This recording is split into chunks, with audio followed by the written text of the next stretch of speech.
السلام علیکم ورحمۃ اللہ وبرکاتہ نحمدہ ونصلی علی رسولہ الکریم اما بعد فاعوذ باللہ من الشیطان الرجیم بسم اللہ الرحمن الرحیم رب اشرح لی صدری ویسر لی امری واحلل عقدۃ من لسانی یفقہوا قولی ربنا زدنا علما ربنا زدنا علما ربنا زدنا علما بفضلہ تعالی۔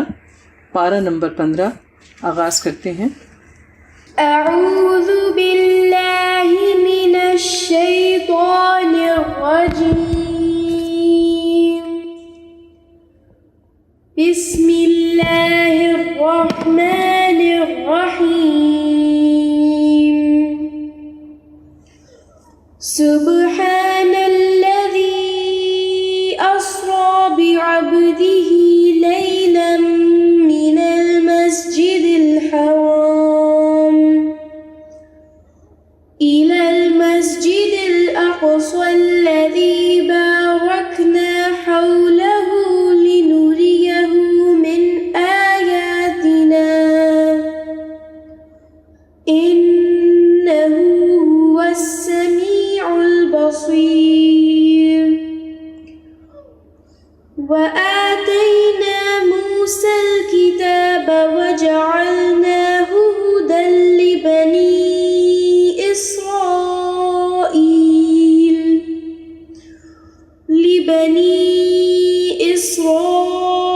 إسرائيل ألا تتخذوا من دوني وكيلا ذرية من حملنا مع نوح إنه كان عبدا شكورا۔ بسم اللہ الرحمن الرحیم۔ سبحان الذی اسری بعبدہ لیلا من المسجد الحرام الی المسجد الاقصی الذی بارکنا حولہ لنریہ من آیاتنا انہ هو السمیع البصیر۔ اللہ تعالیٰ فرماتے ہیں، پاک ہے وہ ذات جو لے گئی راتوں رات اپنے بندے یعنی نبی پاک صلی اللہ علیہ وآلہ وسلم کو مسجد حرام سے مسجد اقصیٰ یعنی دور کی مسجد کی طرف۔ اس آیت میں ذکر کیا جا رہا ہے واقعہ معراج کا جو نبی پاک صلی اللہ علیہ وآلہ وسلم کے ساتھ پیش آیا، اور اس میں جس جگہ کا اشارہ کیا گیا ہے کہ اللہ فرماتے ہیں کہ ہم نے اس کو برکت دی اور اس کے ارد گرد کی جگہوں کو، الذی بارکنا حولہ، جس کے ماحول کو ہم نے بابرکت بنا دیا۔ تو اللہ تعالیٰ نے یہ آیات گواہ ہیں کہ واقعہ معراج نبی پاک صلی اللہ علیہ وآلہ وسلم کو، جس میں جنت، دوزخ، آسمانوں، ہر چیز کا اللہ تعالیٰ نے مشاہدہ کروایا اور عین الیقین کی منزل سے گزارا نبی پاک صلی اللہ علیہ وآلہ وسلم کو۔ یہ جسم اور روح دونوں کے ساتھ نبی پاک صلی اللہ علیہ وآلہ وسلم نے سفر کیا۔ دراصل فلسطین کا علاقہ جہاں مسجد اقصیٰ ہے، یہ علاقہ اللہ تعالیٰ نے اس کو ہر اعتبار سے فضیلت دی ہے۔ اگر دنیاوی اعتبار سے دیکھا جائے تو یہاں کی آب و ہوا انتہائی بہترین ہے، معتدل موسم ہے، زمین زرخیز ہے، اور اگر روحانی اعتبار سے دیکھیں تو یہ انبیاء علیہ السلام کی اکثریت کا مسکن بھی رہا ہے اور مدفن بھی، اور وہ مولد بھی ہے، یعنی بہت سے انبیاء یہاں پہ اکثریت تعداد ان کی پیدا بھی ہوئی، رہی بھی، اور وہ وہاں پر دفن بھی ہیں۔ پھر ہیکل سلیمانی بھی وہاں پر تعمیر ہے، جسے حضرت سلیمان علیہ السلام نے جنات کی مدد سے بنایا تھا۔ پھر بیت المقدس کو قبلہ اول بھی کہا جاتا ہے کہ اسرائیل کا قبلے کی حیثیت سے اس کو مقرر کیا اللہ تعالیٰ نے۔ تو جب نبی پاک صلی اللہ علیہ وآلہ وسلم کو اللہ تعالیٰ نے معراج کے لیے بلوایا تو پہلے مرحلے پر نبی پاک صلی اللہ علیہ وآلہ وسلم کو مکہ مکرمہ سے یروشلم لے کے جایا گیا۔ پھر اللہ تعالیٰ نے بیت المقدس میں تمام انبیاء علیہ السلام کو جسم اور روح کے ساتھ اکٹھا کیا، اور نبی پاک صلی اللہ علیہ وآلہ وسلم کی امامت میں انہیں ایک نماز پڑھوائی گئی۔ تو لہٰذا اس جگہ پر اسی چیز کا ذکر کیا گیا ہے. کیوں اللہ تعالیٰ نے نبی پاک صلی اللہ علیہ وآلہ وسلم کو معراج کا سفر کروایا؟ وہ دور مسلمانوں پر بڑا سخت ترین دور تھا. مشرکین مکہ کی اظہار ثانیہ بہت بڑھ گئی تھیں. پھر واقعہ عام الحزن گزرا تو اللہ تعالیٰ نے نبی پاک صلی اللہ علیہ وآلہ وسلم کو یہ معجزہ عطا فرمایا.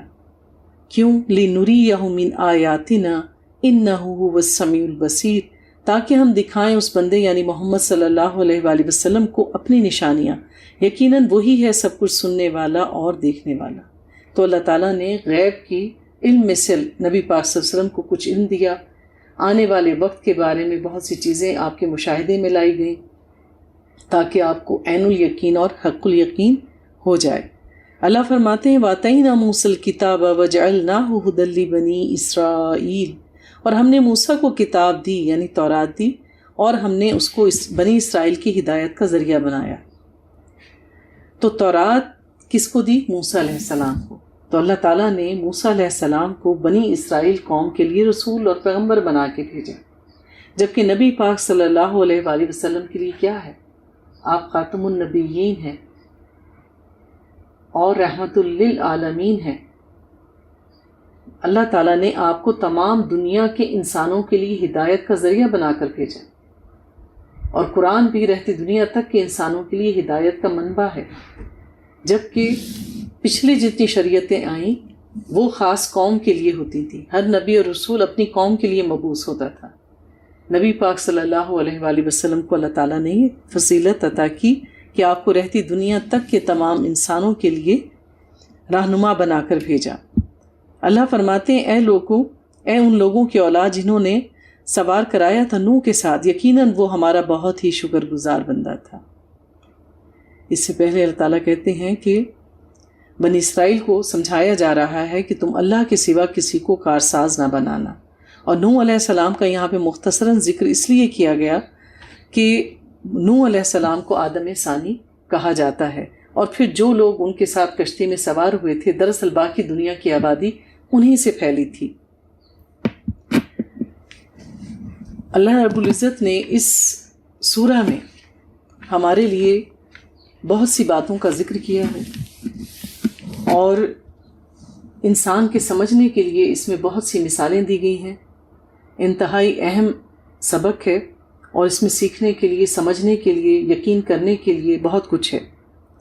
اللہ فرماتے ہیں آیت نمبر 8 عَسَىٰ رَبُّكُمْ أَن يَرْحَمَكُمْ وَإِنْ عُدْتُمْ عُدْنَا، ہو سکتا ہے کہ اب تمہارا رب تم پر رحم کرے، اور اگر تم نے وہی روش اختیار کی تو ہم بھی وہی کچھ کریں گے. یعنی کہ اللہ تعالیٰ نے بنی اسرائیل کی ہدایت کے لیے بے شمار نبی اور پیغمبر بھیجے. مسلسل ان کا ایک سلسلہ رہا ان کی قوم میں، ہر نسل میں ایک نبی یا رسول ہوتا ان کی ہدایت کے لیے.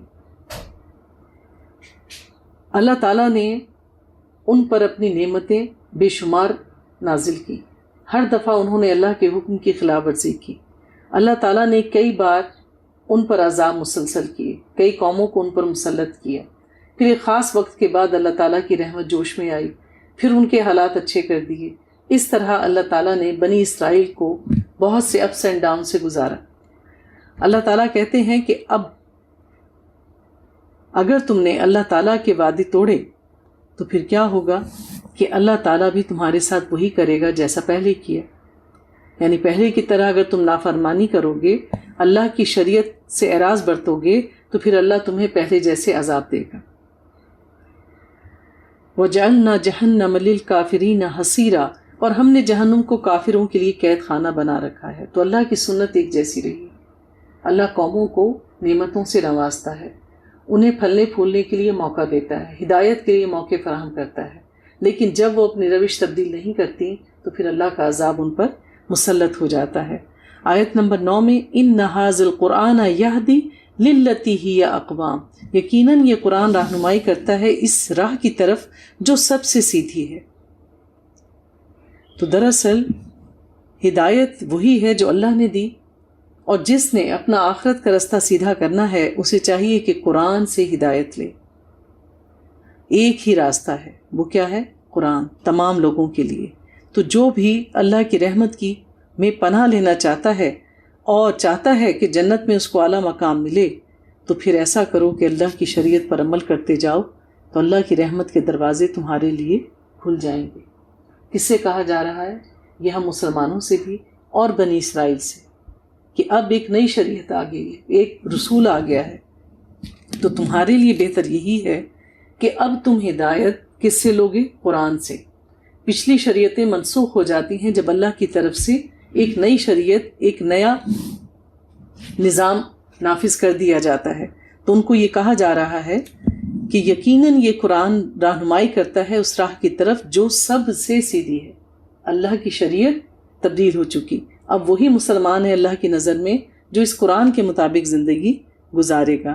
اور اللہ فرماتے ہیں اور بشارت دیتا ہے ان اہل ایمان کو جو نیک عمل کریں، اور ان کے لیے بھی بہت بڑا اجر ہے۔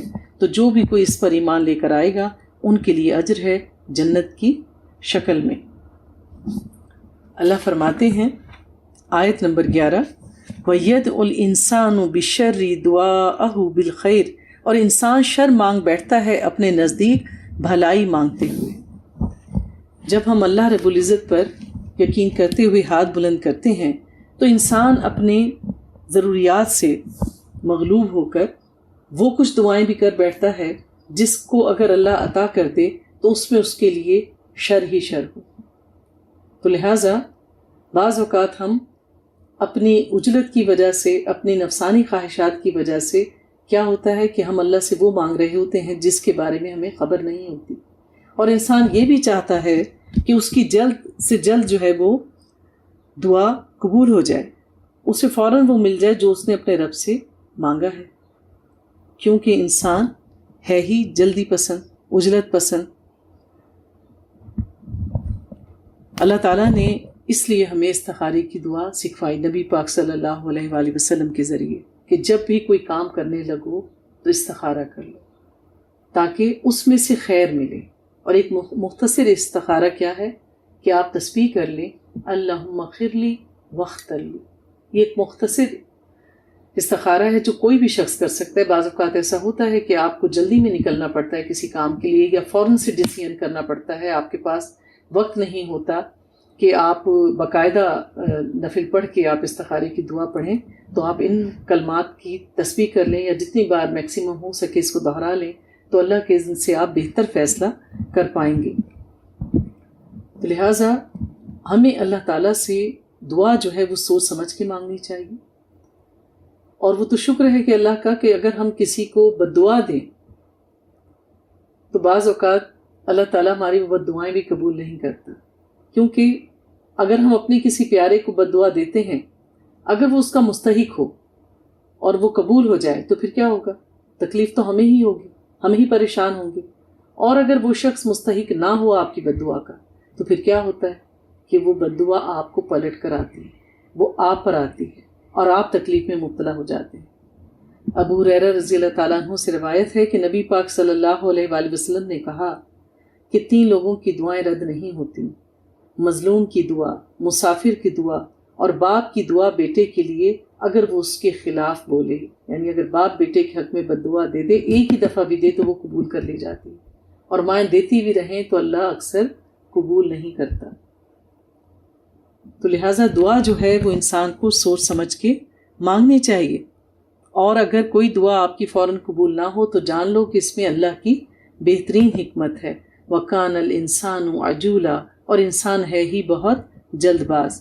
آیت نمبر 13 میں اللہ فرماتے ہیں وَكُلَّ إِنسَانٍ أَلْزَمْنَاهُ طَائِرَهُ فِي عُنُوقِهِ، اور ہر انسان کی قسمت چپکا دی گئی ہے ہم نے اس کی گردن میں، تو گردن میں چپکا دی ہے۔ اب اگر اللہ نے کہا ہے تو یہ سچ ہے، ہمیں نہیں معلوم کہ کسی گلینڈز کی شکل میں، ہمیں نہیں معلوم کہ ایک نہ نظر آنے والی کوئی چپ ہے، کیا چیز ہے جو اللہ تعالیٰ نے ہماری گردن میں لگا دی ہے۔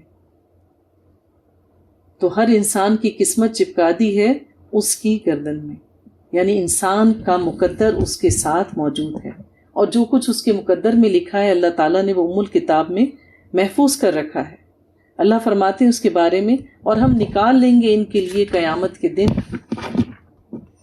ایک کتاب کی شکل میں، وہ پائے گا اس کو کھلی ہوئی، تو انسان جو کچھ کر رہا ہے انتہائی مائنیوٹ ڈیٹیل کے ساتھ، ایک ایک حرف حرکت کے ساتھ، نیتوں کے ساتھ لکھا جا رہا ہے۔ کسی سے بات کرتے ہوئے ماتھے پہ ٹیوڑی پڑے تو بھی لکھا جائے گا، دل میں اچھا گمان نہیں آیا وہ بھی لکھا جائے گا، ایک ایک حرکت لکھی جا رہی۔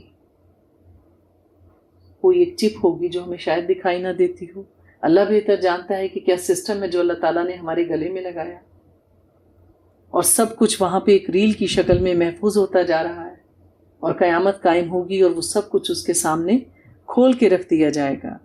پڑھ لو اپنا نامہ اعمال، آج تم خود ہی اپنا حساب کر لینے کے لیے کافی ہو۔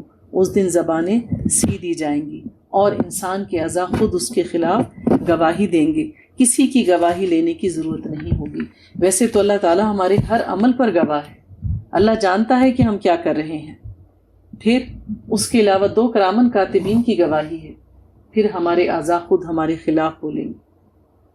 آیت نمبر 19 میں وَمَنْ أَرَدَ الْآخِرَةَ وَسَعَى لَهَا سَعْيَهَا وَهُوَ مُؤْمِنٌ، اور جو کوئی آخرت کا طلبگار ہو اور اس کے لیے اس کے شایان شان کوشش کرے اور وہ مومن بھی ہو، فَأُولَئِكَ كَانَ سَعْيُهُمْ مَشْكُورًا، تو یہی وہ لوگ ہیں جن کی کوشش کی قدر افزائی کی جائے گی۔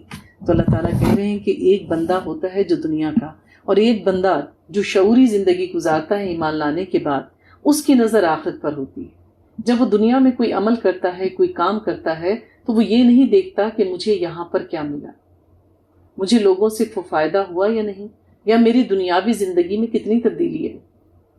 اس کی نظر آخرت میں ملنے والے اجر پر ہوتی ہے، اور پھر کیا ہی شان ہو کہ وہ واقعی مومن ہو،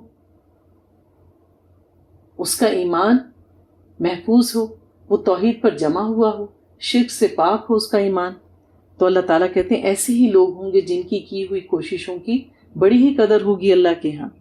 اللہم ربنا اجعلنا منہم، اللہم ربنا اجعلنا منہم، اے اللہ ہمیں ان لوگوں میں سے بنا دے۔ تو جب بھی کوئی ایسی نعمتوں بھری آیت آیا کرے، اپنے حق میں، اپنی اولاد کے حق میں، اور کل مومن مومنات کے حق میں دعا کیا کریں کہ اللہ تعالیٰ ہمیں ایسے لوگوں میں بنائے جن کا ایمان محفوظ ہو، وہ تیری رضا کی خاطر نیکی کے کام کرتے ہوں، اور تیرے ہاں وہ اعمال جو ہیں قبولیت کا درجہ بھی پا لیں۔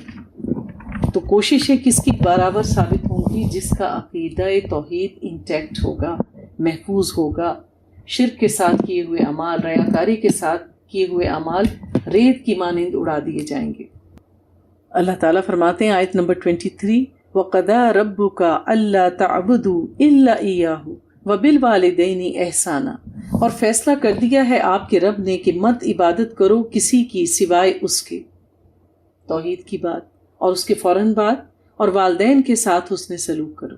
اللہ نے اپنے حق کے بعد والدین کے حقوق کی بات کی، تو والدین کی نافرمانی کرنے والا جنت کو نہیں پا سکتا۔ ماں اور باپ جنت میں داخل ہونے والے 2 دروازے ہیں۔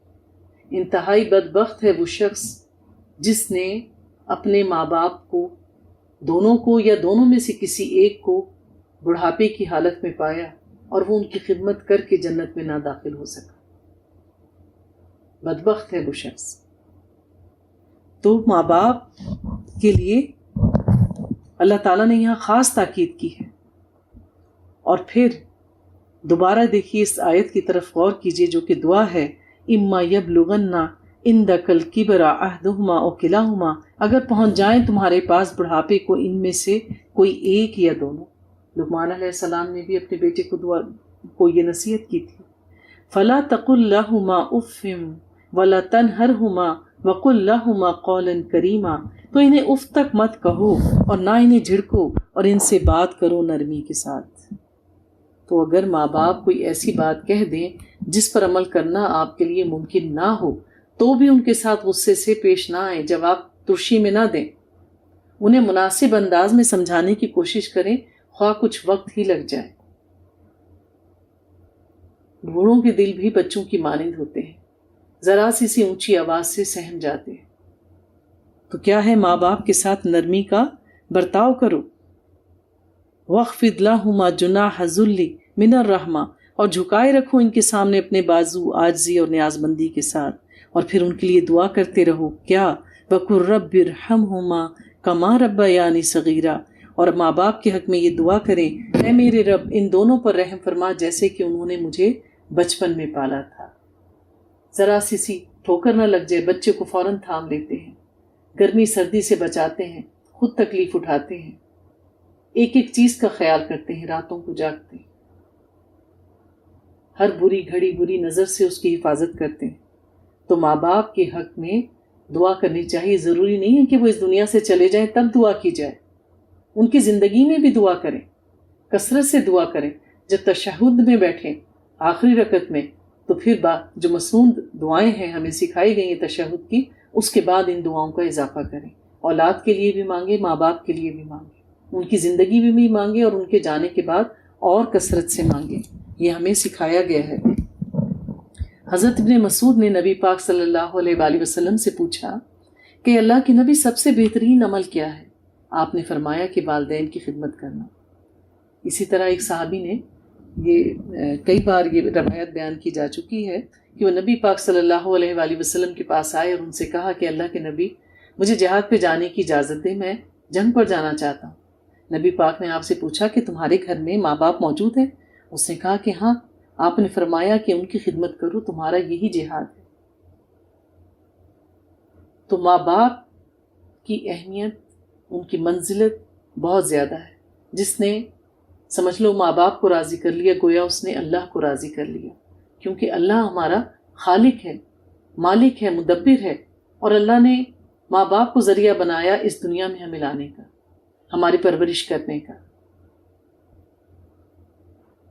ساری زندگی بھی ماں باپ کی خدمت کر کے ہم ان کی ایک رات کی جو تکلیف ماں اٹھاتی ہے ہم اس کا بدلہ نہیں چکا سکتے۔ اسی طرح ہم دیکھتے ہیں کہ اللہ تعالیٰ نے اویس کرنے کو کتنا بڑا درجہ دیا ماں کی خدمت کرنے پر، کہ نبی پاک نے نصیحت کی حضرت علی کو، حضرت عمر کو، کہ اپنے حق میں ان سے جا کے دعا کروانا۔ تو یہ مثالیں ہمارے لیے اسی لیے چھوڑی گئی ہیں اور بار بار ہمیں اسی لیے یاد دہانی کروائی جاتی ہے کہ ہم ان سے اپنے لیے رستے آسان کریں۔ نبی پاک صلی اللہ علیہ وآلہ وسلم سے سوال کیا گیا کہ میں والدین کے انتقال کے بعد ان کے ساتھ کوئی سلوک کر سکتا ہوں، ایسا کام جو ان کے لیے بہتری کا باعث ہو؟ آپ نے فرمایا ہاں، 4 سلوک تم ان کے مرنے کے بعد بھی کر سکتے ہو۔ ان کے جنازے کی نماز، ان کے لیے دعائے استغفار، جو وعدے انہوں نے کسی سے کر لیے تھے ان کو ان کے جانے کے بعد پورا کرنا، ان کے دوستوں کی عزت کرنا، اور صلہ رحمی جو صرف ان کی وجہ سے ہو۔ یہ وہ سلوک ہیں جو ان کی موت کے بعد بھی کیے جا سکتے ہیں۔ تو کچھ سلوک تو ہم ماں باپ کے ساتھ ان کی زندگی میں کرتے ہیں نا، تو یہ باتیں وہ ہیں جو ان کے جانے کے بعد اگر آپ کریں گے تو ایسا ہی ہے کہ جیسے ہم ماں باپ کی زندگی میں ان کے ساتھ یہ سب معاملات کر رہے ہیں۔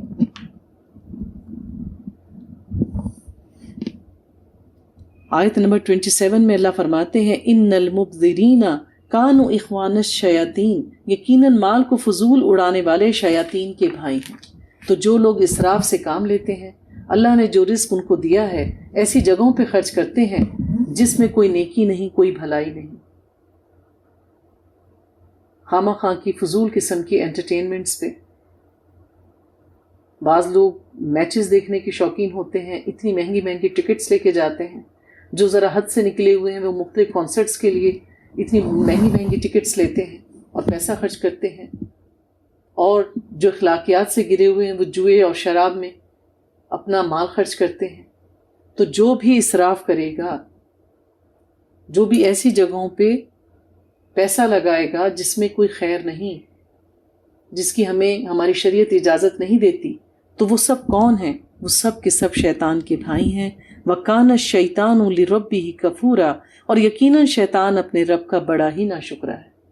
تو پیسے کو بغیر سوچے سمجھے خرچ کرنا کیا ہے؟ ناشکرے پن کی علامت ہے، کیونکہ کسی چیز کو اس کا حق دینا بھی شکر گزاری ہے، اس کی قدردانی ہے، اور اللہ کی نعمتوں کو بغیر سوچے سمجھے خرچ کرنا کیا ہے؟ اس نعمت کی ناشکری ہے۔ اللہ فرماتے ہیں 28 آیت میں وَإِمَّا تُعْرِضَنَّ عَنْهُمُ ابْتِغَاءَ رَحْمَةً مِّن رَّبِّكَ تَرْجُوهَا، اور اگر تمہیں اعراض کرنا ہی پڑ جائے ان سے اپنے رب کی رحمت کے انتظار میں جس کی تمہیں امید ہے، فقل لہم قولا میسورا، تو ان سے کہو نرم بات۔ بعض اوقات ایسا ہو جاتا ہے کہ کوئی شخص آپ سے تقاضا کرتا ہے کہ اس کی مدد کی جائے، اور اس وقت آپ ایسی جگہ بیٹھے ہیں کہ آپ کے پاس کوئی رقم موجود نہیں ہے زیادہ، یا آپ اس کو کوئی جواب دینے کی پوزیشن میں نہیں ہیں، تو ایسے میں کیا ہے، آپ انہیں جھڑکے نہیں، نرمی سے ٹال دیں، یا پھر کسی وقت آنے کا کہہ دیجیے۔ تو کیا ہے، ان سے کہو نرمی کی بات، اور نہ باندھ لو اپنے ہاتھ کو اپنے گردن کے ساتھ۔ یہ کیا مطلب ہے، اپنے ہاتھ کو گردن کے ساتھ باندھنا؟ یہ بخل کے لیے استعمال ہوتا ہے۔ تو کیا ہے، وَلَتَبْسُطْهَا كُلَّ الْبَسْطِ، اور نہ اسے بالکل ہی کھلا چھوڑ دو، یعنی نہ تو فضول خرچی کرو اور نہ ہی اتنے بخیل ہو جاؤ کہ نہ اپنی ذات کے اوپر ضرورت کے مطابق خرچ کرو، اور جو ضرورت مند آپ کو خوشحال دیکھ کر آپ سے تقاضا کرتے ہیں تو ان کی بھی حاجت روائی نہ کرو۔ مال جوڑ جوڑ کے رکھتے رہو، نہ خود کو فائدہ پہنچاؤ، نہ اللہ کے دین کو اور نہ اللہ کی مخلوق کو۔ تو اللہ تعالیٰ نے کیا کہا ہے، جس نے ایسا رویہ اختیار کیا، فَتَقْعُدَ مَلُومًا مَحْسُورًا، تو پھر بیٹھے رہو ملامت زدہ ہارے ہوئے۔ تو اللہ تعالیٰ نے یہ تمام نعمتیں جو ہمیں دی ہیں، جو رزق ہمیں دیا ہے، بار بار میں یہ الفاظ دہراتی ہوں کہ رزق میں صرف کھانا پینا نہیں ہے، اولاد، مال، دولت، عزت، سٹیٹس، ہنر، تعلیم، آپ کے اعضاء، آپ کی جان، آپ کی صحت، یہ سب چیزیں آپ کا رزق ہیں۔ تو جس نے بخل نہ کیا، جو کچھ اللہ نے اس کو رزق میں سے دیا ہے اس سے استفادہ کیا، اللہ کی مخلوق کو فائدہ پہنچایا، اللہ کے دین کو فائدہ پہنچایا، جس نے ایسا نہ کیا وہ قیامت کے دن ملامت زدہ ہوگا۔ آیت نمبر 31 میں اللہ فرماتے ہیں وَلَا تَقْتُلُوا أَوْلَادَكُمْ خَشْيَةَ إِمْلَاقٍ، اور اپنی اولاد کو قتل نہ کرو مفلسی کے اندیشے سے، کیونکہ مشرکین مکہ اپنی بیٹیوں کو قتل کر دیا کرتے تھے۔ تو اسی دور کے میں چونکہ قرآن نازل ہو رہا تھا تو ان کے لیے بھی کہ اس ڈر سے کہ ان کا خرچ کیسے ہوگا، انہیں کیسے پالا جائے گا، اگر بیٹی ہو گئی تو اور دگنا خرچ، تو انہیں قتل نہ کرو مفلسی کے ڈر سے، کیونکہ مفلسی کا ڈر شیطان تمہارے دل میں ڈالتا ہے۔ نحن نرزقہم وإیاکم، ہم ان کو بھی رزق دیں گے اور تمہیں بھی، ان کے ہونے سے تمہارے رزق میں کمی نہیں ہوگی۔ اس لیے جو لوگ جس کو کہتے ہیں کہ خاندانی منصوبہ بندی کے نام پر ایک مسلم امہ کو بڑھنے سے روکتے ہیں، تو یہ ایک مغربی معاشرے کی یوں کہہ لیجئے کہ ایک سازش ہے۔ جو لوگ ان کے کہے میں آتے ہیں یا اس قسم کی ذہنیت رکھتے ہیں تو جان لو کہ وہ اپنے رب پہ بھروسہ نہیں کرتے۔ اس ماں کے لیے جنت کی بشارت دی گئی ہے جو زیادہ سے زیادہ اولاد پیدا کرے، اور ہماری جہالت کا یہ حال ہے کہ اگر کوئی ایسی عورت آ جائے، ایسی خاتون آپ کو کہیں مل جائیں یا آپ کی اپنی فیملی میں ہو اور پتہ چلے اچھا تو 9 بچے ہیں، اوہو، بڑی مطلب اس کو جاہل سمجھا جاتا ہے، ان ایجوکیٹڈ سمجھا جاتا ہے۔ ایسا ہی ہے کہ کوئی جاہل ہی ہوگا جس کے ہاں 4، 5 یا 6 بچے اس دور میں ہوں گے کہ انہیں تو دنیا میں رہنے کے شاید ایٹیکیٹس ہی نہیں آتے۔ تو جو لوگ اللہ کے دین سے دور ہوتے ہیں ان کے دیکھنے کی اینک اور ہوتی ہے، اور اللہ والوں کے دیکھنے کی اینک اور ہوتی ہے۔ اس لیے تو اللہ تعالیٰ کہتا ہے کہ اس سے تقوی والے نصیحت پکڑتے ہیں قرآن سے، باقیوں کو یہ قرآن فائدہ نہیں دیتا۔ تو اللہ کہتے ہیں ہم ان کو بھی رزق دیں گے اور تمہیں بھی، یقیناً ان کو قتل کرنا بہت بڑی خطا ہے، اور اگر تم ان کو قتل کر دو بھوک اور افلاس کے خدشے سے تو یہ بہت بڑی خطا ہوگی۔ ابو ہریرہ کہتے ہیں کہ اس شخص کی ناک خاک آلود ہو، پھر کہا خاک آلود ہو، پھر کہا خاک آلود ہو۔ صحابہ نے پوچھا کہ کس کی؟ آپ نے فرمایا وہ شخص جس نے ماں اور باپ کو یا کسی ایک کو بڑھاپے میں پایا اور جنت حاصل نہ کر سکا، اور وہ شخص جو قتل کر دے اپنی اولاد کو فکر و فاقہ کے ڈر سے۔ تو جو لوگ اسقاط حمل کرتے ہیں یا اس قسم کی دوائیں لیتے ہیں ان کے لیے گناہ ہے، اس کی پوچھ ہوگی۔ تو لہٰذا اس عمل سے بچنا چاہیے، اور جب قرآنی آیات واضح ہو جائیں تو جہاں تک ممکن ہو اس دین کو، اللہ تعالیٰ کے پیغام کو پہنچائیں تاکہ لوگ جو ہیں اس قسم کے عمل سے باز رہیں۔ اللہ تعالیٰ فرماتے ہیں اب یہ تمام وہ باتیں ہیں جو کبائر میں آتی ہیں، کہ جو گناہ کبیرہ ہیں اللہ کی نظر میں اگر ایمان کی سلامتی چاہتے ہو تو ان سے دور رہو۔ کیا کیا بتایا گیا؟ وَلَا تَقْتُلُوا أَوْلَادَكُمْ، اس کا اتہام نہ کریں، اپنی اولاد کو قتل نہ کریں۔ پھر فرمایا وَلَا تَقْرَبُوا الزَّنَا، زنا کے قریب مت جاؤ۔ زنا کھلی فحاشی ہے، جب کوئی شخص زنا کرتا ہے تو وہ ایمان کی حالت میں نہیں ہوتا، یہ بے حیائی ہے۔ پھر فرمایا اور مت قتل کرو اس انسانی جان کو جسے اللہ نے محترم ٹھہرایا ہے، یعنی کسی بھی شخص کو عمدن قتل نہیں کیا جا سکتا، جان کے بدلے جان بدلا ہے، کیونکہ مومن کی جان کی حرمت بہت زیادہ ہے۔ ایک مومن کی جان اگر بچاؤ گویا آپ نے تمام انسانیت کو بچا لیا، تو لہٰذا کسی کو قتل نہ کرو۔ وَلَا تَقْرَبُوا مَالَ الْيَتِيمِ، اور مت قریب جاؤ یتیم کے مال کے مگر احسن طریقے سے۔ یتیم کا مال بغیر کسی حق کے کھانا حرام ہے۔ ہاں اگر آپ یتیم کی کفالت کر رہے ہیں، اس کے کاروبار کو سنبھال رہے ہیں، یا آپ کے اپنے حالات اتنے خراب ہیں کہ اگر آپ 4 یتیم بچوں کو اپنے پاس رکھیں گے تو آپ کے لیے مشکل ہو جائے گی، اور ان کے باپ کی چھوڑی ہوئی جائیداد یا مال یا کاروبار اچھا ہے تو آپ معروف طریقے سے اس میں سے استعمال کر سکتے ہیں۔ پھر کیا کہا؟ وَأَوْفُوا بِالْعَهْدِ، اور وعدے کو پورا کرو۔ وعدہ خلافی کرنا بھی گناہ کبیرہ ہے۔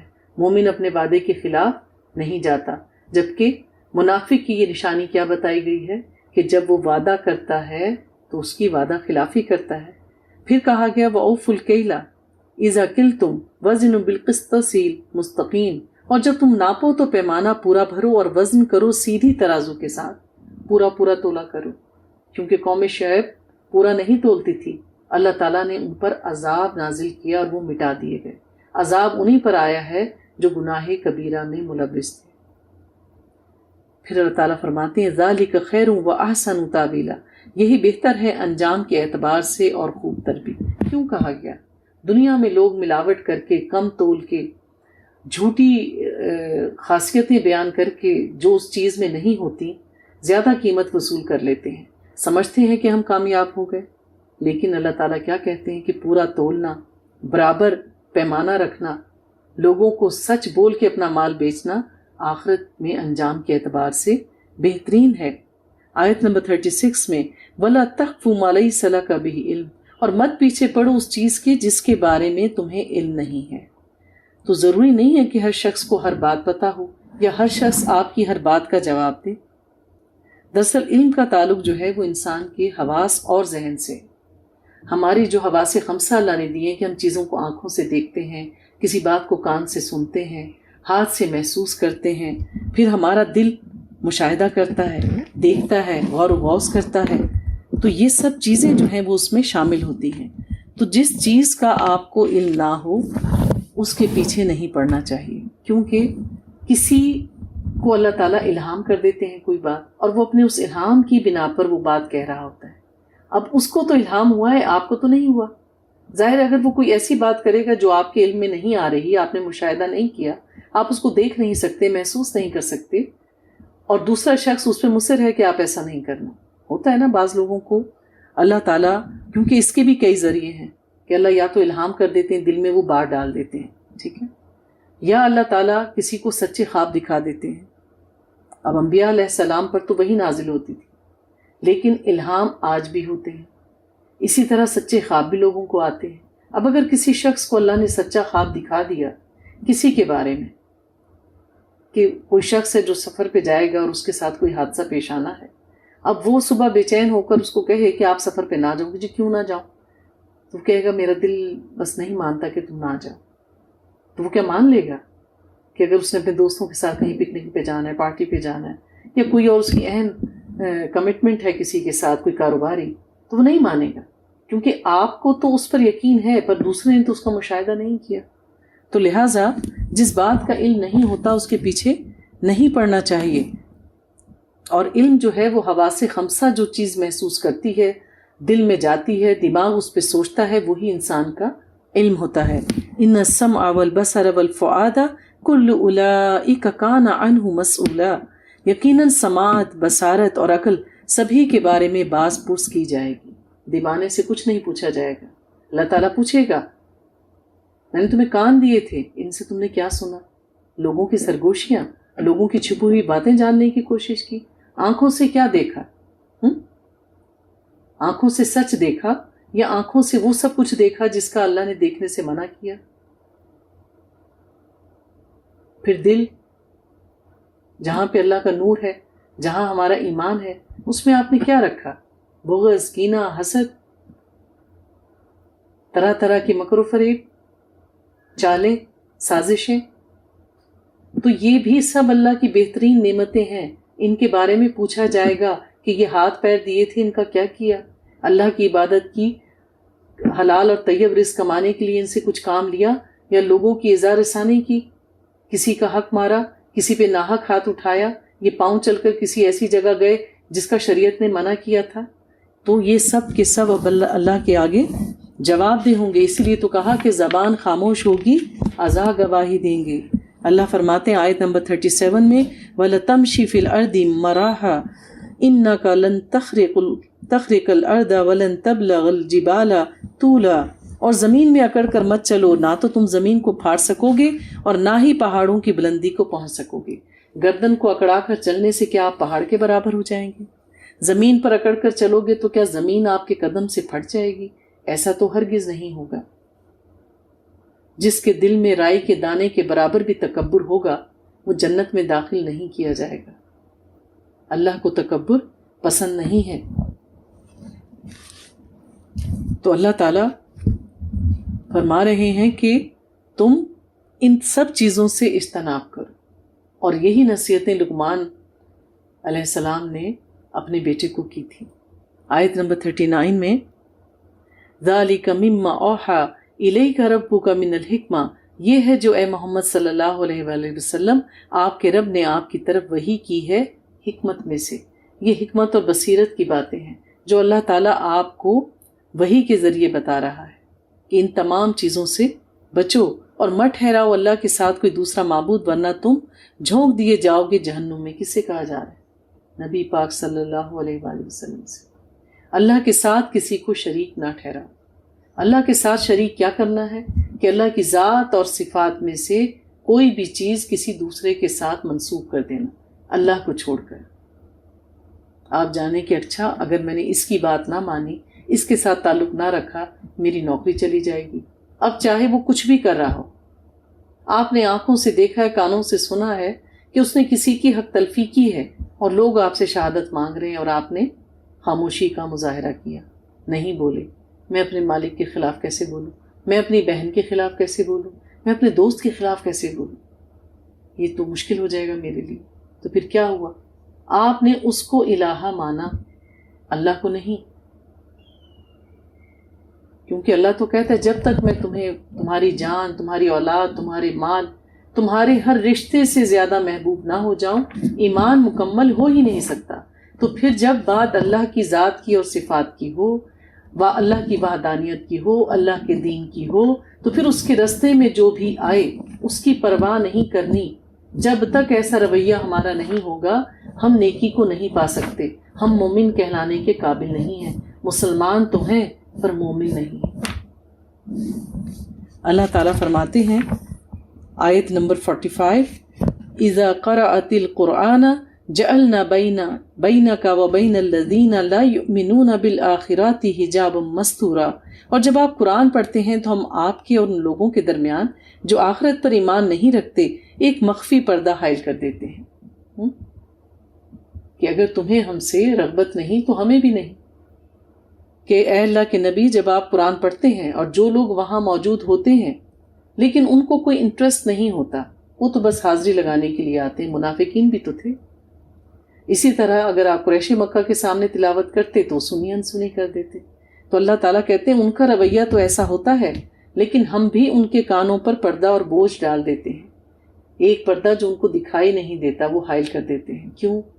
کیونکہ قرآن جو سنتا ہے رغبت کے ساتھ قرآن دل پر اثر کرتا ہے، جیسے حضرت عمر رضی اللہ تعالیٰ عنہ کے دل پہ اثر کیا.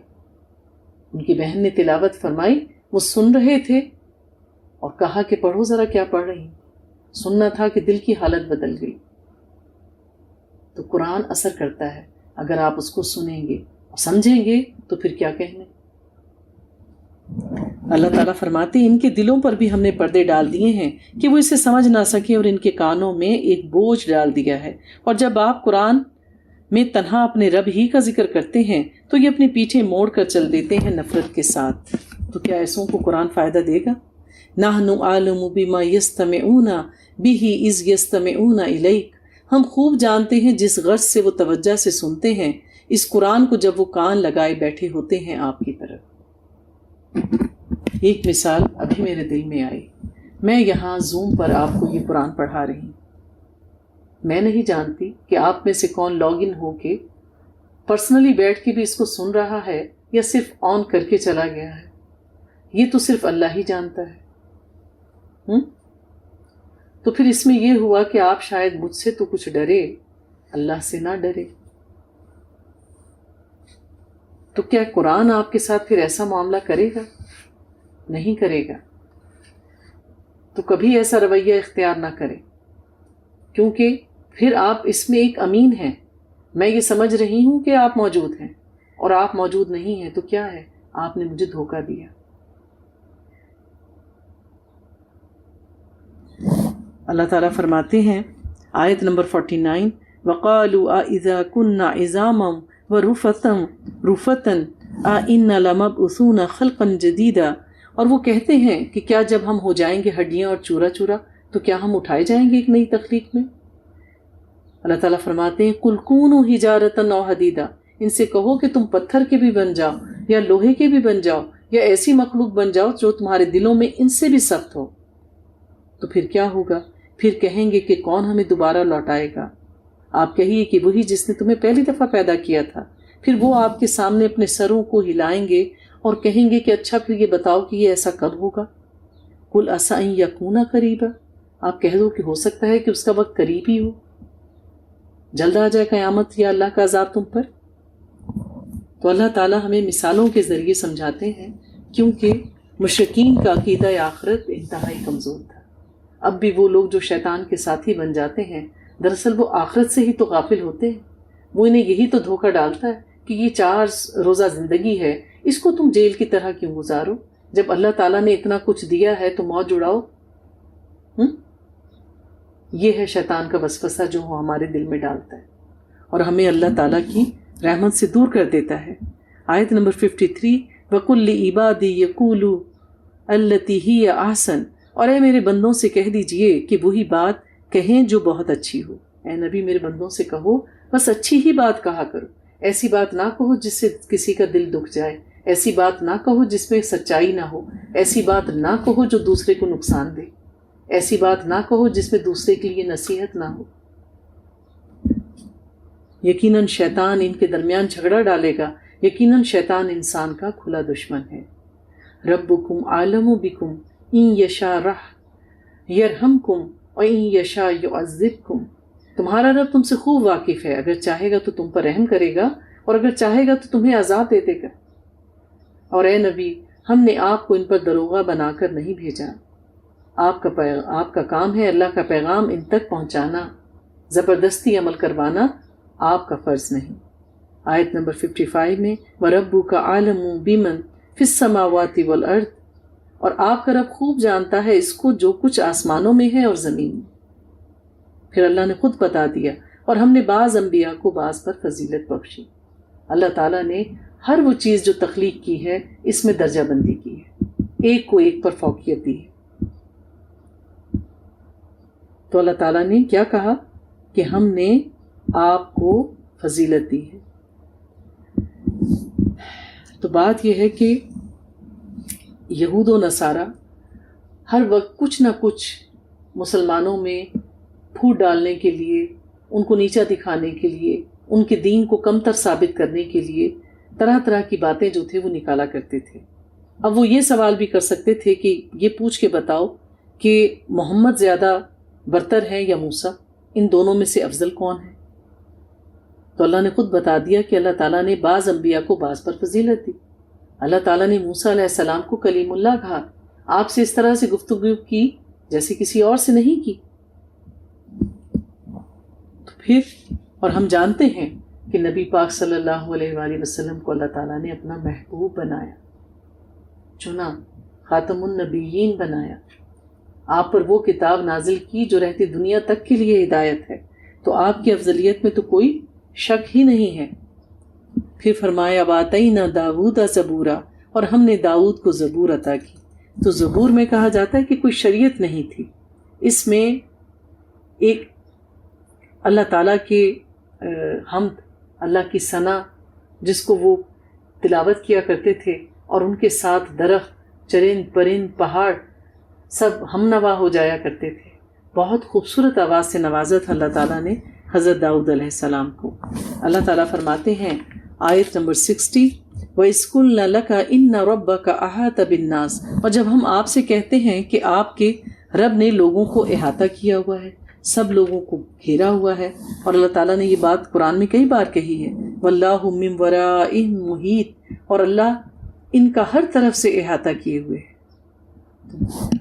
تو اللہ تعالیٰ نے احاطہ کیا ہوا ہے تو ہے، اللہ ہم سب کو دیکھ رہا ہے، اللہ تعالیٰ ہماری ایک ایک حرکت پر نظر رکھے ہوئے ہے، اور نہیں بنایا ہم نے اس مشاہدے کو جو ہم نے آپ کو دکھایا تھا مگر ایک فتنہ لوگوں کے لیے۔ یہاں مشاہدے سے مراد کیا ہے؟ سفر معراج، معراج کا سفر، کہ اس معراج کے سفر کے بارے میں لوگ بے چین ہو جائیں گے کہ جو کچھ آپ آ کر بتا رہے ہیں جنت کے بارے میں، دوزخ کے بارے میں، اور جو انبیاء علیہ السلام کی ملاقات ہوئی آپ کی آسمانوں پر چڑھتے ہوئے، ان سب چیزوں کے بارے میں، آنے والے وقت کے بارے میں، جزا اور سزا کے بارے میں، تو لوگ اس پر یقین نہیں کریں گے، ان کے درمیان ایک فتنہ پھیل جائے گا۔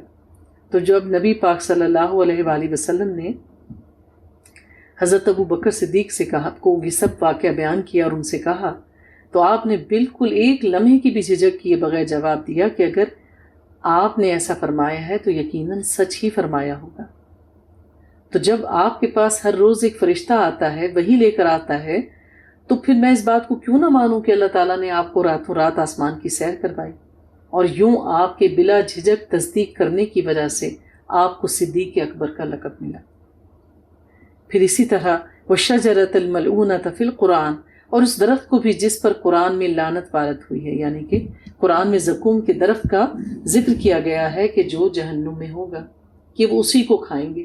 اب اس کو سن کر جو منکرین تھے انہوں نے کیا کہا کہ دیکھو کیسی بات کرتے ہیں کہ جہنم میں آگ ہی آگ ہوگی، اور اب کہہ رہے ہیں کہ وہاں پہ ایک درخت ہوگا، جہاں آگ ہوگی وہاں درخت کیسے ہو سکتا ہے؟ تو پھر فرما دیا سورہ صافات کی آیت نمبر 64 میں کہ اس درخت کی جو جڑیں ہیں وہ جہنم کی تہہ میں ہوں گی، یہ جہنم کی آگ میں پروان چڑھے گا۔ تو یہ بات سن کر بھی یہ لوگ فتنے میں مبتلا ہو گئے کہ جہاں آگ ہو وہاں درخت کیسے ہو سکتا ہے، اور ان باتوں سے ہم تو انہیں تنبیہ کرتے ہیں مگر یہ تنبیہ ان کی سرکشی میں اضافہ کرتی ہے۔ تو اللہ تو اپنی آیات کے ذریعے ان کو ہدایت دینا چاہتے ہیں، پر جن کے دل ٹیڑھے ہوں وہ سیدھے سیدھے احکامات کو سن کر بھی نہیں سمجھتے، اس سے اپنی مرضی کے معنی اخذ کرتے ہیں اور اسی کے مطابق عمل کرتے ہیں جو ان کا نفس کہتا ہے۔ آیت نمبر 71، یوم ندعو کل اناس بامامہم، جس دن ہم بلائیں گے تمام انسانوں کو ان کے سرداروں کے ساتھ، تو ہر شخص اس کے ساتھ آئے گا جس کی وہ دنیا میں پیروی کرتا رہا ہے، اور پھر سب کے سب صف بستہ ہو کے اللہ کے سامنے حاضر ہو جائیں گے۔ تو اللہ تعالیٰ فرماتے ہیں تو جس کو دیا جائے گا اس کا نامہ اعمال دائیں ہاتھ میں، تو ایسے لوگ پڑھیں گے اپنے نامہ اعمال کو خوشی کے ساتھ، اور ان پر نہ ظلم کیا گیا ہوگا دھاگے کے برابر بھی۔ تو جو لوگ نیکیاں کرتے رہے ان کا نامہ اعمال دائیں ہاتھ میں دیا جائے گا، وہ خوشی خوشی اپنا نامہ اعمال سب کو دکھائیں گے۔ جیسے کسی بچے کا رزلٹ آئے اور اس نے اول پوزیشن لی ہو تو اس کے چہرے کو دیکھا کیسا ہوتا ہے، فَوُجُوهٌ يَوْمَئِذٍ مُسْفِرَةٌ، کچھ چہرے ایسے ہوں گے جو قیامت کے دن روشن ہوں گے، کھلکھلاتے ہوئے، خوشی چھپائی نہیں جا رہی ہوگی۔ آپ نے دیکھا نا وہ بچہ کیا ہوتا ہے، اپنے چہرے سے ہنسی کو دباتا ہے، منہ کو بھیجتا ہے، پر کیا ہوتا ہے پھر بھی ہنسی ایک دم فوارے کی طرح نکل آتی ہے۔ ایسے ہوں گے چہرے ان کے کہ کہ ان سے خوشی جو ہے وہ چھپائے نہیں چھپ رہی ہوگی. اعلان ہوگا دائیں ہاتھ میں نامہ اعمال کا ملنا، کہ اس بات کا اعلان ہوگا، اس بات کی خوشخبری ہوگی کہ اس نے جنت کو پا لیا. اللہم حاسبنی حسابا یسیرا، اللہم حاسبنی حسابا یسیرا. اللہ تو ہم سے سوال نہ کرنا، ہمارے ساتھ آسان معاملہ فرمانا.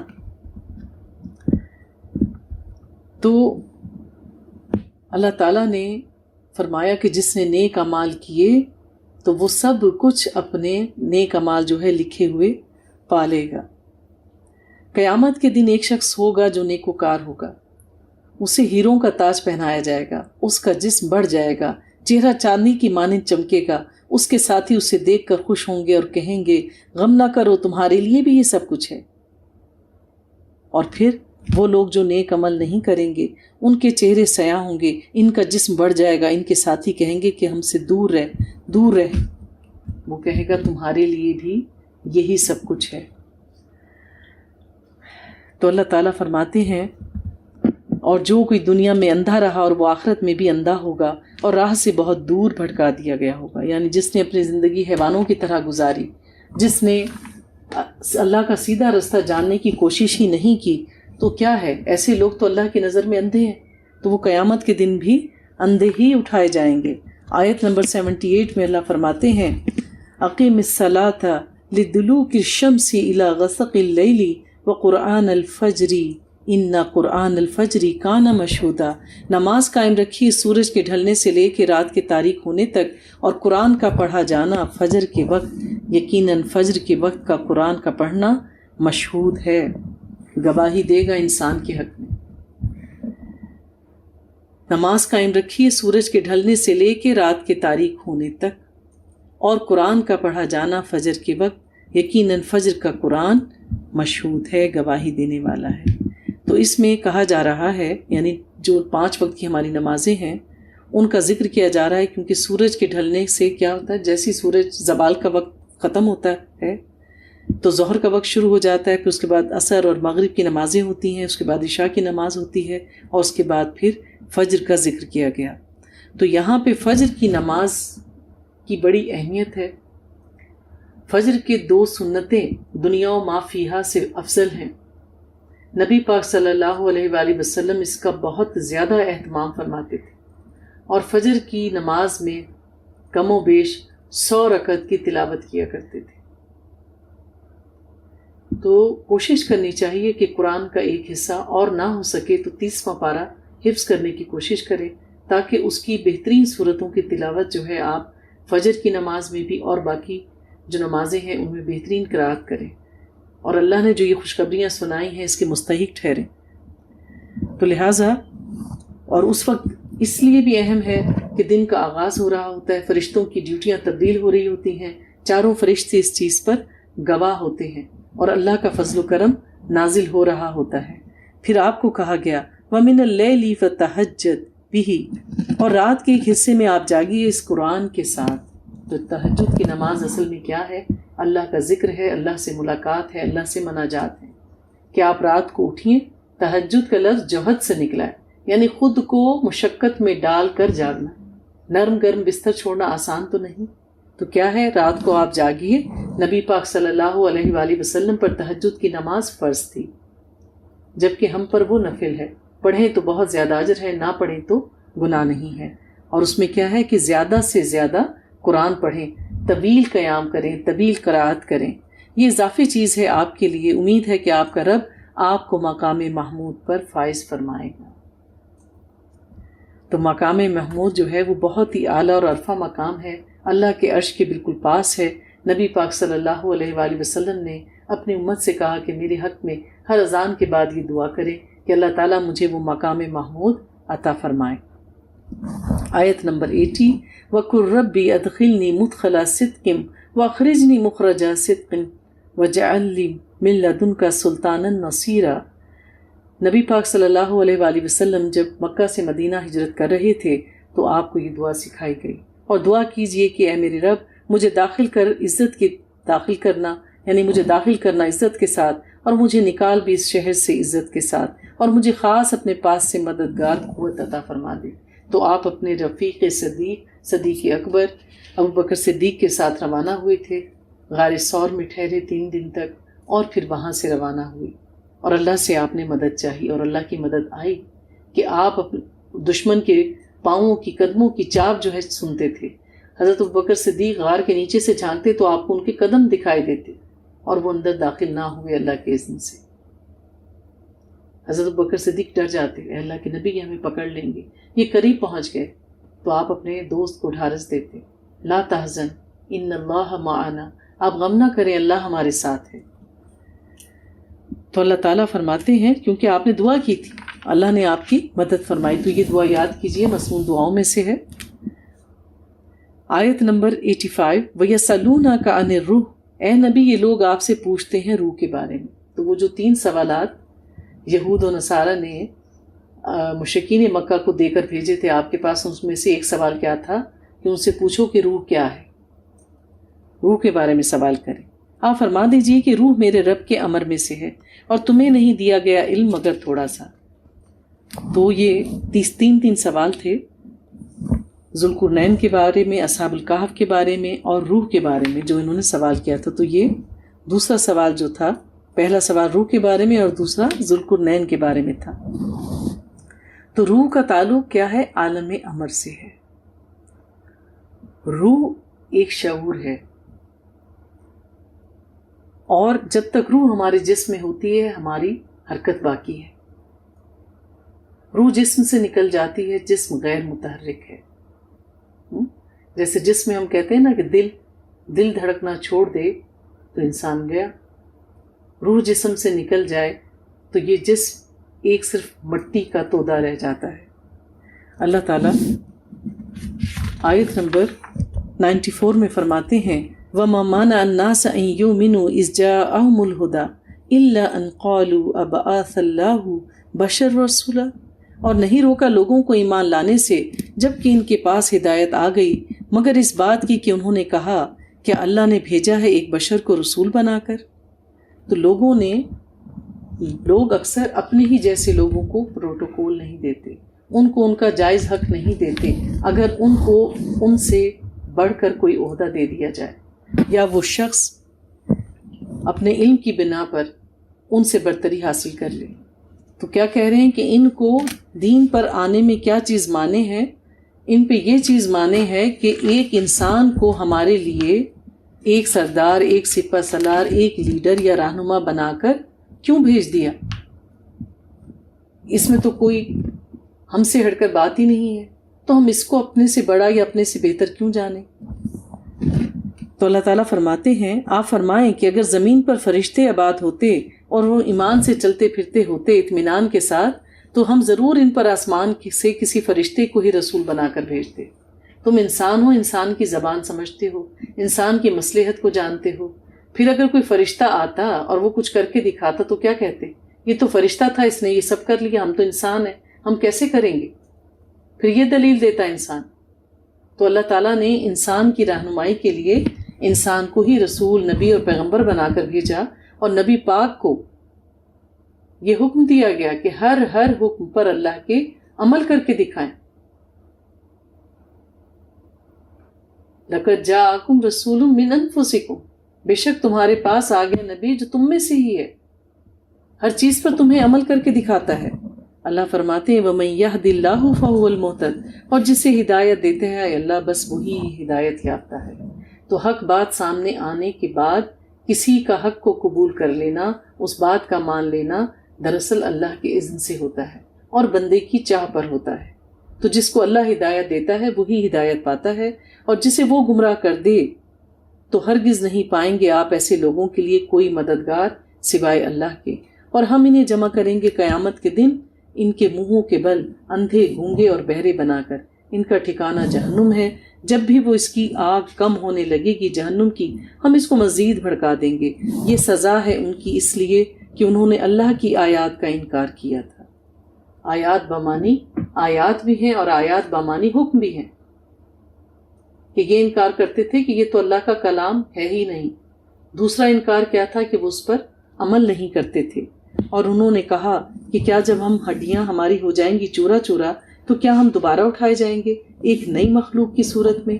تو یہ کہ وہ قرآن کے بارے میں شک میں مبتلا تھے، دوسرا یہ کہ ان کو مرنے کے بعد دوبارہ جی اٹھنے پر یقین نہیں ہوتا تھا۔ اس کے بعد جو آیات ہیں اس میں موسیٰ علیہ السلام کا ذکر ہے،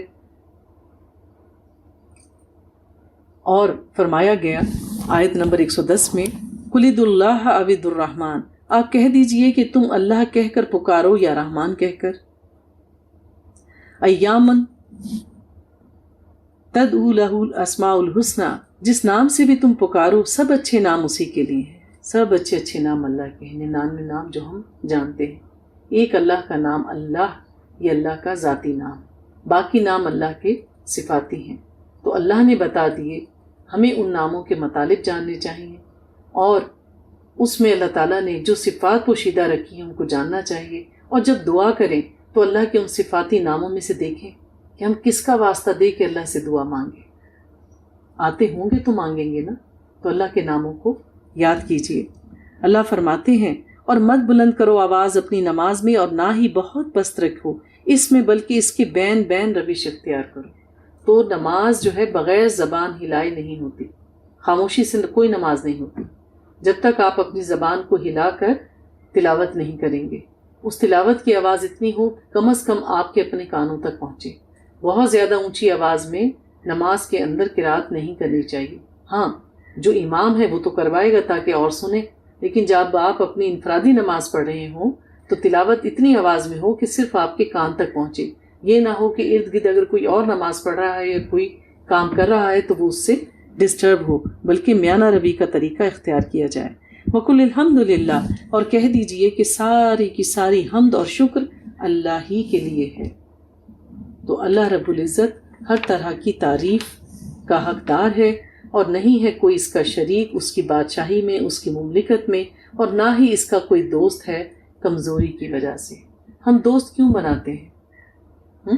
تاکہ آڑے وقت میں ہمارے کام آئیں، ہمارا وقت اچھا گزرے، ہمارا بوجھ بانٹیں، ہم اپنے اس کے ساتھ راز شیئر کریں۔ یہ سب باتیں ہوتی ہیں نا، پھر کیا ہوتا ہے کہ دوستی پھر کچھ بدلہ بھی چاہتی ہے۔ کبھی دوست کی خاطر آپ کو وہ کام کرنے پڑ جاتے ہیں جس کے لیے آپ تیار نہیں ہوتے، یا وہ کام آپ کرنا نہیں چاہتے لیکن دوستی میں آ کے کر لیتے ہیں۔ اللہ کو ایسا کوئی لاچار نہیں، اللہ بے نیاز ہے، اس کو کسی کی دوستی کی ضرورت نہیں۔ وَكَبِّرْهُ تَكْبِيرًا، اور اس کی تکبیر کرو جیسے کہ تکبیر کرنے کا حق ہے۔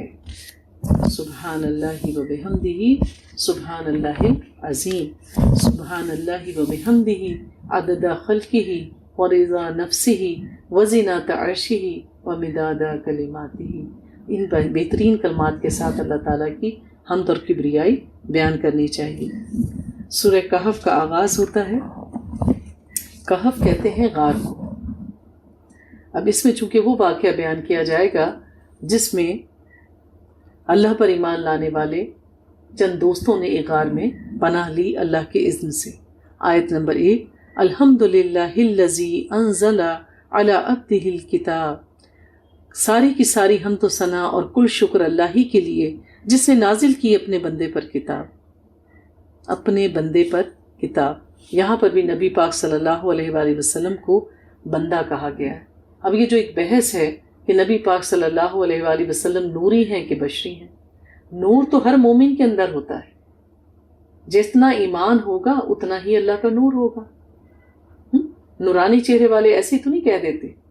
اللہ نے انسان کو نور سے نہیں بنایا، ہم خاک سے بنے، ہم بشر ہیں، کیونکہ ہمارے اوپر ایک سکن ہے، کھال ہے۔ نور ہمارے عمل کے مطابق ہے۔ ہاں، آپ نور کا مجسم ہو سکتے ہیں کیونکہ آپ خطا سے پاک تھے، آپ کا ایمان مکمل تھا، لیکن ہیں آپ بشر، کیونکہ آپ انسانوں کی طرح جس طرح ہم پیدا ہوئے نبی پاک بھی پیدا ہوئے۔ آپ بھی بیمار ہوتے تھے، آپ نے شادی بھی کی، آپ کھانا بھی کھاتے تھے، آپ بیمار بھی ہوئے، آپ کو موت بھی آئی، تو بشر تھے۔ تو اس میں کوئی دو رائے نہیں ہے۔ پھر فرمایا گیا یہ کتاب بالکل سیدھی ہے تاکہ وہ خبردار کرے ایک بہت بڑی آفت سے اس کی طرف سے۔ دراصل جتنی بھی کتابیں اللہ تعالیٰ نے نازل کی ہیں اس میں دجال کے فتنے کا ذکر ہے۔ حدیث میں ہے کہ کوئی نبی اور رسول ایسا نہیں گزرا جس نے اپنی قوم کو دجال کے فتنے سے خبردار نہ کیا ہو، کیونکہ یہ فتنہ ایک مومن کے لیے سخت ترین امتحان ہوگا، اور پوری انسانی تاریخ میں اس فتنے سے بڑا کوئی فتنہ نہیں ہوگا۔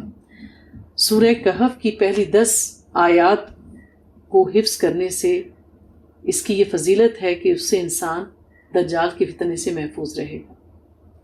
جو سورہ کہف کی تلاوت جمعے کے دن کرتا ہے، ایک جمعے سے لے کر دوسرے جمعے تک وہ اللہ کے نور کے سائے میں رہتا ہے۔ تو اللہ تعالیٰ فرماتے ہیں کہ آپ بشارت دے دیں اہل ایمان کو جو نیک عمل کرتے ہوں، ان کے لیے ہوگا بہت اچھا بدلہ، ماکثین فیہ ابدا، اور وہ اس میں رہیں گے ہمیشہ ہمیشہ کے لیے۔ اور خبردار کر دیں ان لوگوں کو جنہوں نے کہا کہ اللہ کا بیٹا ہے، تو جن لوگوں نے اللہ کے ساتھ شریک ٹھہرایا ان کو آپ خبردار کر دیں کہ اگر کوئی شرک کی حالت میں اس دنیا سے جائے گا تو جنت میں اس کے لیے کوئی جگہ نہیں۔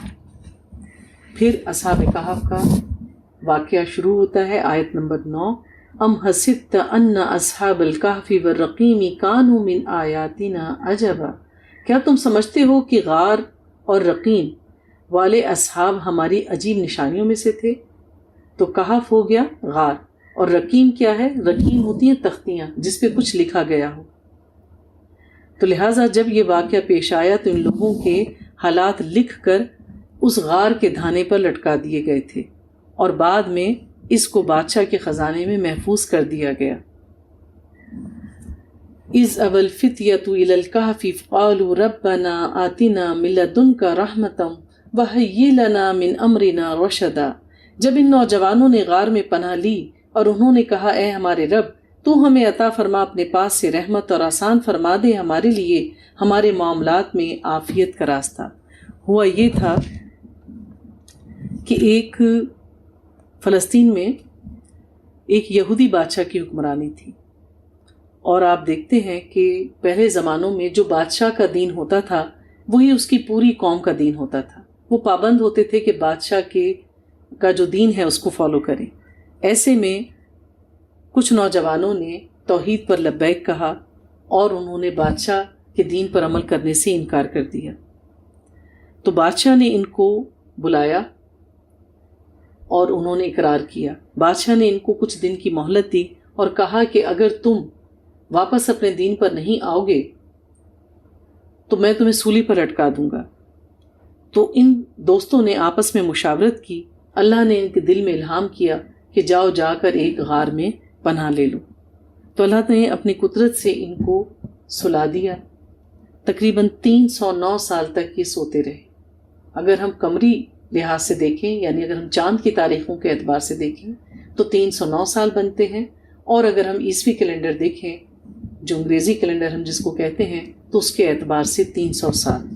تو یہ واقعہ شروع ہوتا ہے، تو ہم نے تھپکی دے دی ان کے کانوں پر اور غار میں کئی سال تک یہ سوتے رہے۔ پھر ہم نے انہیں اٹھایا تاکہ ہم دیکھیں کہ 2 گروہوں میں سے کس کو بہتر معلوم ہے کہ کتنا عرصہ وہ وہاں پر رہے۔ تو اللہ تعالیٰ نے ایک مقررہ مدت تک ان کو سلائے رکھا اور پھر ان کو اٹھایا اور پھر دیکھا کہ لوگ ان کے بارے میں کیا کہتے ہیں۔ نحن نقص علیک نباہم بالحق، ہم سنا رہے ہیں آپ کو ان کا قصہ حق کے ساتھ۔ یہ واقعہ جیسے وقوع پذیر ہوا تھا بالکل ویسے ہی ہم آپ کو بغیر کسی کمی کے سنا رہے ہیں، جیسا کہ وہ پیش آیا تھا۔ اب دیکھیے پیچھے ہم نے قرآن میں حضرت موسیٰ علیہ السلام اور ان کی قوم کے بارے میں واقعات پڑھے کہ موسیٰ علیہ السلام جب پیدا ہوئے تو کس طرح سے اللہ تعالیٰ نے ان کی والدہ کے دل پر الہام کیا، انہوں نے آپ کو ایک صندوق میں بند کیا اور پانی میں بہا دیا اللہ کے اذن سے، اور پھر اللہ تعالیٰ نے کیسے ان کی حفاظت کی، کیسے وہ پروان چڑھے، اور پھر کس طرح ان کو نبوت ملی اور انہوں نے بنی اسرائیل قوم کو نجات دلائی فرعون سے۔ پھر ہم نے حضرت یوسف علیہ السلام کا قصہ پڑھا۔ اب یہاں پہ اصحاب کہف کا قصہ بیان کیا جا رہا ہے۔ فرماتے ہیں وہ چند نوجوان تھے جو ایمان لائے اپنے رب پر، اور ہم نے خوب بڑھایا تھا انہیں ہدایت میں، یعنی بہت مضبوط تھے اپنے ایمان میں۔ وَرَبَطْنَا عَلَىٰ قُلُوبِهِمْ إِذْ قَامُوا، اور ہم نے مضبوط کر دیا ان کے دلوں کو جب وہ بادشاہ کے سامنے کھڑے ہوئے، یعنی بادشاہ کی دھمکی کے باوجود وہ اپنے ایمان سے نہیں ہلے۔ تو انہوں نے کہا کہ ہمارا رب تو وہ ہے جو آسمانوں اور زمین کا رب ہے،